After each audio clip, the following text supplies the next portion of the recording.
কিছু না, ঘাবড়ালে চলবে না শাওন। এই একটাই সুযোগ, শুভকে এক্ষুনি মনের কথা খুলে বলতেই হবে। শুভ, এত বছর ধরে তুমি আমার সাথে আছো, কিন্তু আমি কোনোদিন মন খুলে তোমার সাথে কথা বলতে পারিনি। আর আজ বলতে চেয়েও যেন কথা বলার সুযোগ পাচ্ছি না আমি। আমার ভয় করছে, টেনশন হচ্ছে এটা ভেবে যে তুমি কি বলবে। তাই তাই তুমি আমাকে কথা দাও, আমি যাই বলি না কেন তুমি রিয়াক্ট করবে না, শান্তভাবে সবটা শুনবে। হ্যাঁ ম্যাডাম, শুনবো, কিন্তু তার আগে আপনি বলুন না কথাটা কি। কথাটা শুনলে তুমি হয়তো খুব অবাক হবে, ভয় পাবে, আবার খুশিও হতে পারো। কি হবে আমি জানি না, কিন্তু মনে হচ্ছে আমি আজ সবটা না বলতে পারলে আমার জীবনটা চিরকালের মতো পাল্টে যাবে, সব কিছু এলোমেলো হয়ে যাবে। ম্যাডাম, আপনি এত ঘুরিয়ে পেঁচিয়ে কেন কথা বলছেন? নির্দ্বিধায় বলুন না যা বলার আপনার।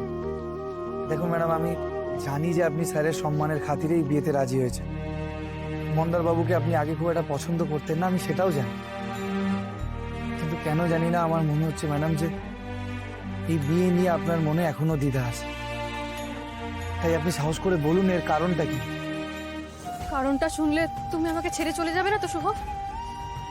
ম্যাডাম, আমি তো আপনার বন্ধু, আপনি যাই বলুন যাই করুন আমি সব সময় আপনার সাথে ছিলাম, আছি আর থাকবো, কোথাও যাব না। আমাকে কথা দাও, আমার কথা শুনে তুমি আমার থেকে দূরে চলে যাবে না, কোথাও যাবে না, কোনোভাবেই যাবে না। কথা দিচ্ছি ম্যাডাম, যাব না। এবার আপনি সাহস করে বলুন তো কথাটা কি।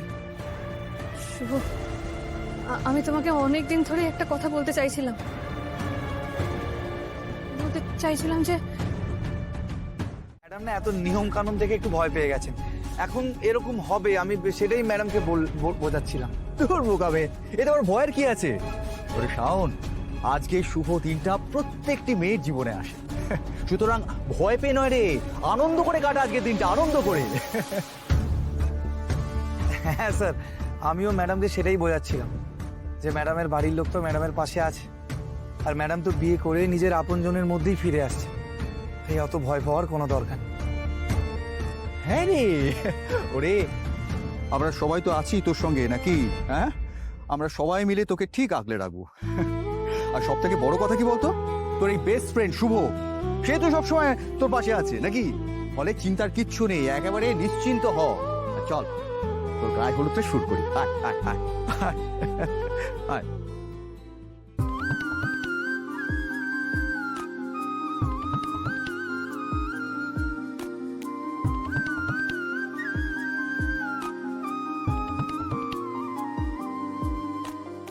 একটু আগে পিকু বলল যে ম্যাডাম আমার সঙ্গে কথা বলতে চান, এখন আবার ম্যাডাম আমাকে এখানে আলাদা করে নিয়ে এলেন, কিন্তু কেন?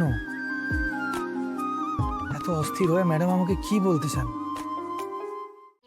ओम नमो ब्रह्मण्यदेवाय गो ब्रह्मणहिताय च जगधीताय कृष्णाय गोविन्दाय नमः नमः पापहं पापकर्महं पापात्मा पापसम्भव त्राहि मं पुण्डरीकाक्ष सर्व पापोहरो।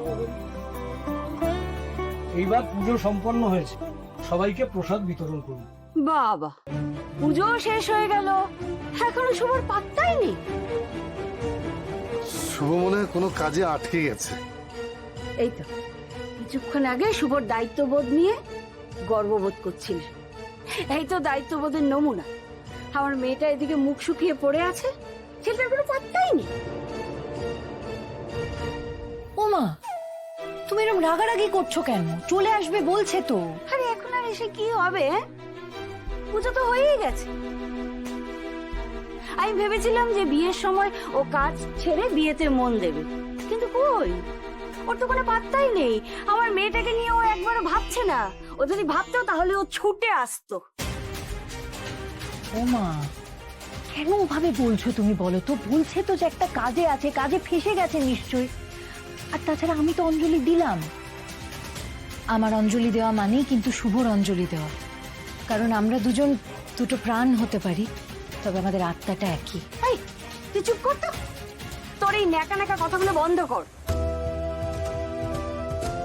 রীতা, তোমার মেয়ের কিন্তু পুজোর সব কাজ ভালোভাবে সম্পন্ন হলো, আর আমার মেয়েটা শুরুতেই বাধা পড়লো।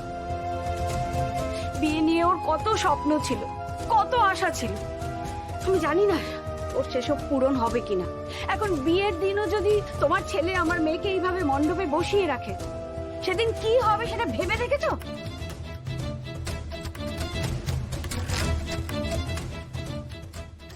আমার গায়ে হলুদ তো এখনো শেষ হয়নি কাকিমা।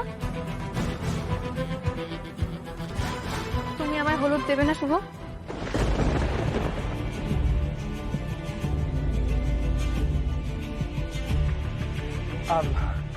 আমি মানে ম্যাডাম বাকিরা তো হলুদ দিল, আমি কেন? এতে হেজিটেশনের কি আছে শুভ? তুমি তো শাওনের বন্ধু, তুমি হলুদ দিতে পারো। বলছি শুভ যখন সংকোচ বোধ করছে তখন থাক না, ছেড়ে দে। থাকবে কেন দিদি? শুভই তো একা হাতে বিয়ের সব আয়োজন করেছে। তাছাড়া শাওনের সঙ্গে সবচেয়ে বেশি সময় ওই কাটায়। ওর সমস্ত বিপদে আপদে সুখে দুঃখে শুভই সব সময় পাশে থাকে। শুভ, শাওনকে সবচেয়ে ভালো তুমি বোঝো, তাই একজন বন্ধু হিসেবে এটা তোমার অধিকার।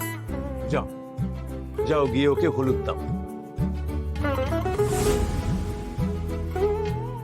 দাদা যখন বলছেন তখন এসো না।